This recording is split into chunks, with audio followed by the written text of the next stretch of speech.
Well, our final segment today will go, I think, rather briefly because I simply want to take the time to respond to Ben Shapiro's appearance on the show Premiere Unbelievable with the cosmic skeptic Alex O'Connor. Now, in Tuesday's show, I mentioned that I respect Alex. I think Alex is a smart guy. He doesn't resort to ad hominem attacks.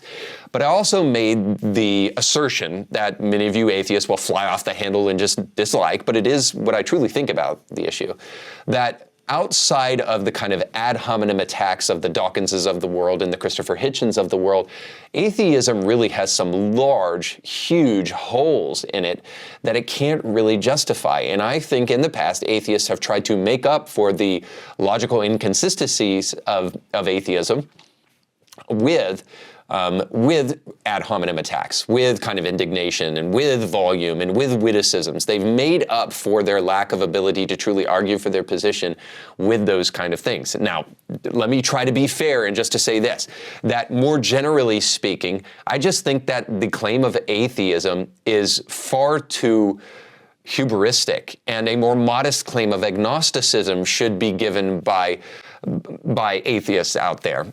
Listen, I know you may tend toward God doesn't exist, but I think you should be a little bit more honest and say, but I cannot prove he doesn't, so the claim of agnosticism is way more fair than atheism. So I'm merely just pointing out the fact that atheism doesn't have the goods. And when you have a guy like Alex O'Connor come on a Christian show like Premiere Unbelievable and debate Ben Shapiro, I'm not ready to crown a winner or a loser per se, but I'm just ready to say, here we again have atheism being exposed as a very weak and flimsy ideology, and I'll try to show you why here on this segment of the show today. So first, I want to get into the conversation of free will. The show starts off with kind of the more deterministic argument from the scientific naturalistic perspective with Alex and Ben arguing for free will. So here's just a little bit of that. So if I were going to talk about the atheist delusion, that's what I would suggest is the delusion, that an atheist can use terminology that is drawn from a world that is external to atheism for itself. And again, that's not an argument for God even. That's just an argument against atheism. Again, I think the arguments against God are fairly compelling, and I think the arguments against atheism are fairly compelling. This is one of the things that I've said to Sam Harris. Most people who believe in God have expressed doubts, and a lot of people who are atheists tend to be more religious in this way than many of the people who are God believers. Well, I am glad to begin on a point of agreement with you, Ben, that yes, if there is no God, there is no free will, but I think that's because of the principal disagreement that I think I had with you, Ben, is that there was a subtle, or not so subtle, implication, in my view, that yes, with no God, there's no free will. But somehow having God can solve this problem. I mean, you said a moment ago that you don't think you can establish God's existence through reason alone, but assuming that you do believe in the existence of free will, you think it's a real thing that you have. Yes. Okay, so hopefully that was helpful to you to see, and it gave you a little bit of an idea of what the conversation looked like. Now, I'm going to be the first to admit to you, I'm a philosopher, theologian, apologist, and not a physicist. Somehow I don't think Alex is either. I don't know what his background is, but I can only tell you this, that the assertion of determinism does not have any scientific backup in terms of empirical and objective evidence to prove that free will does not exist. So the idea that we're just kind of automaton robots, that we're simply kind of products of evolution, we're just machines that are responding to evolution, and there isn't really any such thing as free will, is a theory, not a fact. And so my problem with that is ultimately, Ben is arguing for free will on a faith basis, and then Alex O'Connor then is just simply arguing for determinism on a faith basis as well. And so in the conversation, Alex says, you're going to just have to ask yourself who's really operating under the delusion. Well, if I'm an agnostic, I'm going to say both of you guys, because the reality is both of you seem to be making blind faith assertions. I am on the side of Ben. I believe free will exists, and I believe God gives us free will. I believe love only exists, and it is one of the greatest things that exists. It's something that Albert Einstein said is the greatest force that holds the human species together. I believe that it does exist, and I believe it exists because I believe there is a God who created us with free will. Now, I just don't understand how that is any different without the basis of, a holy book that we can argue later whether or not it's accurate or not, but without any basis other than scientific assertions that don't really prove what it claims to prove, how you can say that that's anything other than a blind faith assertion too. So I'd love to hear from you down in the comment section below if you believe that there is scientific 100% proof that free will does not exist. But the problem with that is that I know, and you probably know too, that there isn't any scientific study that conclusively shuts the door to free will. There's a bunch of assertions, there's a bunch of articles, there's all sorts of ideas, but mainly there's just a bunch of atheists in the scientific community who don't want free will to exist because they know that it creates a huge problem for them when it comes to arguing for their standpoint and arguing against God. All right, Another part of the conversation that I thought was really interesting was the social cohesion argument, which really is what the debate is all about. Is religion good for society? So here is the conversation between these two guys talking about whether or not religion is useful for cohesion in society. I mean, to pretend that all human societies have equality under law is obviously not true. It's not even remotely true, actually. There's a very good book called The Weirdest People in the World, all about the idea that we in the West have this sort of ethnocentric view of ourselves where we think everybody thinks like people in the West, but the truth is that because we are Western educated, industrialized, rich and democratic, we have particular views of the world. Those views are drawn from a particularistic tradition. That particularistic tradition is biblical in nature. I mean, it is Judeo-Christian in nature, even if you're just describing European society or American society historically speaking. So the kind of removal of God from the equation, your suggestion is that God makes a person impervious to countervailing responses. And my answer is yes, God does make a person impervious to countervailing responses, including the evils of one's own heart, if you truly believe that God is standing above you, telling you not to do that thing. And again, social science tends to bear this out. People who believe that God is above them tend to give more charity, for example. It's because you mentioned how the sort of culture of Europe and its success and America is indebted to Christianity. I mean, this is of course true in a sense, but there's been a recent revival, it seems. I don't really know quite how it's happened. I think it's got a lot to do with Tom Holland, maybe. That's the historian, not the superhero. Not Spider-Man. This idea that Although actually... he's good too. He's a good Actually, guy. the great... I wonder what he would have to say on all of this. The Western civilization sort of depends and should be in gratitude to a religious tradition because it provided this kind of ethical framework in which this could have arisen. We hear about the scientific enlightenment. We hear about the grounding of ethics and God, the creation of natural rights, as if these things weren't established in resistance all the way along to the religious tradition. Okay, before I get to kind of the substance here, I just want to say something, especially to the progressive Christian out there, or the liberal Christian, or the Christian who might even call themselves a conservative evangelical, but kind of leans socially liberal on some things.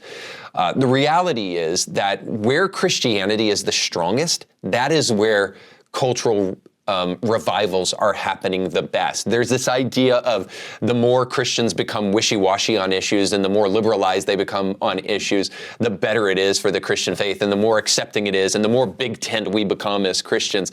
But the truth is that that's objectively not true. The places where Christianity is thriving the most and more people are coming to Christ are the places that are reclaiming biblical truth. And then often that looks like conservative perspectives on Christianity, which really is just a misnomer if you ask me.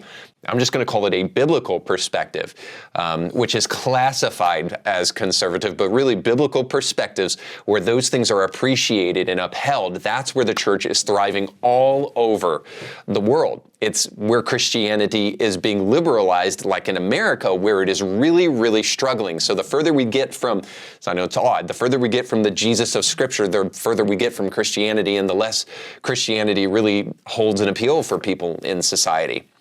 So needless to say, I say all of that simply because the liberal argument about social cohesion is that we don't really need it. We don't need strong religious social structures in order to keep our society together. Now, I will agree with Alex here that it's a little hard to discern how social cohesion can truly be measured. There are some ways in which we can talk about it, but can it truly be measured? almost always subjectively only, and in a minor way, objectively true. However, just because something is subjective doesn't necessarily mean it is not true.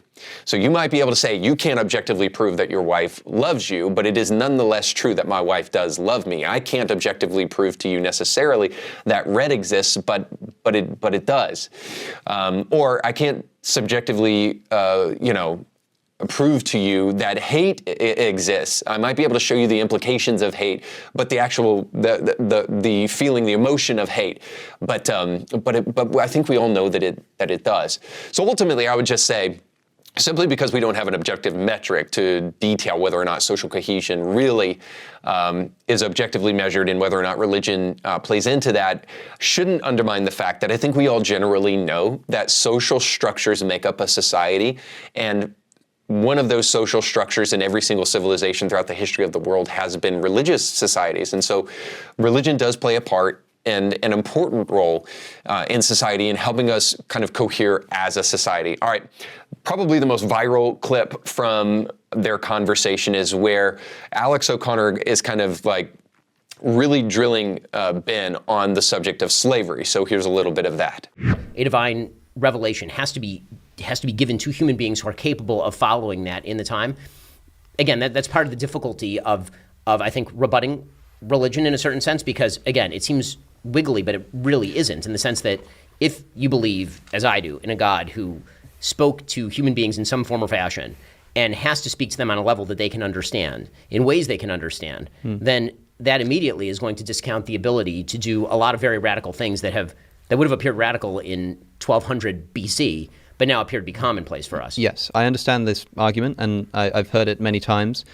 I must say that it seems strange to me that God does seem willing to completely and utterly condemn a bunch of other practices, including, by the way, imaginary crimes like witchcraft, just done away with entirely. And even if it is the case that God, for some reason, couldn't even hint at the idea that maybe eventually we should be moving towards the abolition of the idea of owning human beings as private property, he just has to condone it. But yes. I still think it's the case that he would not permit a flat immorality, and I think you would agree with that too. And so when I open the Old Testament or the Hebrew Bible, and when I look at the texts saying that if you lay siege to a city, you can kill, if the Lord delivers it into your hand, you can kill the men and the women, you can kill the men and keep the women and the children and the livestock as plunder, as Deuteronomy says. And in the very next verse, the very next chapter says that, if you see a good-looking woman, and I'm not interjecting that. If somebody finds an attractive woman, yes, ifatoar is the actual Hebrew. Yeah. Then they can take them for themselves, and if they want them as their wives, and they take them home, they shave their head, they cut off their fingernails, they give them 30 days to mourn their old husband, who you may very well have just killed, and then you can take them as your wife. When Numbers 31 has Moses instruct the slaughter of the Midianites, saying, kill all the men, and this time the women get killed too, but not the women who haven't slept with a man. And why might that be? And it says that, keep them for yourselves. And I hear all the time that this is some kind of liberalizing process. Maybe it's because, these people wouldn't survive on their own. It's some kind of protective measure to make sure that you're looking after them. If that's the case, then why does it only apply to the virgins? That seems a little bit suspect to me. All right, so you get the idea here. God's omnipotent, and if he is omnipotent, and if he is good, then why in the Old Testament didn't he say that it was bad to own slaves? Shouldn't he have just made this moral restriction and just said, at this point in time, stop doing it altogether? Ben kind of argues a more progressive standard by saying that, hey, like, they owned slaves, and every society back then owned slaves, and so God was trying to wean them off of slavery. So I agree with Alex here. I think that's kind of a weak argument, but I'm not so sure that everybody online, is saying that he owned Ben. I don't really think that's true, and here's why. Because Alex actually has no moral basis to declare slavery as bad. This is the guy that doesn't believe in objective moral values in the first place, because there is really no way to, for atheism to provide objective moral values. Now, I know that there's going to be some of you who disagree with that, but I would love to hear down below in the comment section more than I would love to hear how atheism truly provides a basis for objective moral values. Now, I am not arguing that even means that God exists. Obviously, I think he does, and I believe that's a great argument for his existence, but it's just one of many. And I'm also not arguing that that means that all atheists are bad or that atheists are incapable of doing good. That's not what I'm saying, because I think, logically speaking, you can recognize something that is good. But I'm also saying, on the other hand, but you can't defend that goodness from an objective basis without moral values. And here's what I mean in terms of slavery. Well, we say slavery is bad. Why is slavery bad? Well, slavery is bad because you can't own another human being. Well, why can't you own another human being? Why not? It's been done throughout every civilization in human history. Why can't we own another human being? Well, because human beings have intrinsic value. Well, you know what doesn't provide an objective, definitive, scientific basis for discerning whether or not human beings have intrinsic value? Scientific naturalism, atheistic humanism. You cannot truly prove from those worldviews that human beings have intrinsic value. You know what does? Christianity does, because we believe in a God that created human beings in his image, giving them an intrinsic value, giving them a different substance than just lowly creatures that we eat. Sorry, vegans. So there is a religious basis for the intrinsic value of human beings, but there isn't a basis for intrinsic value of the human being in the scientific naturalistic worldview.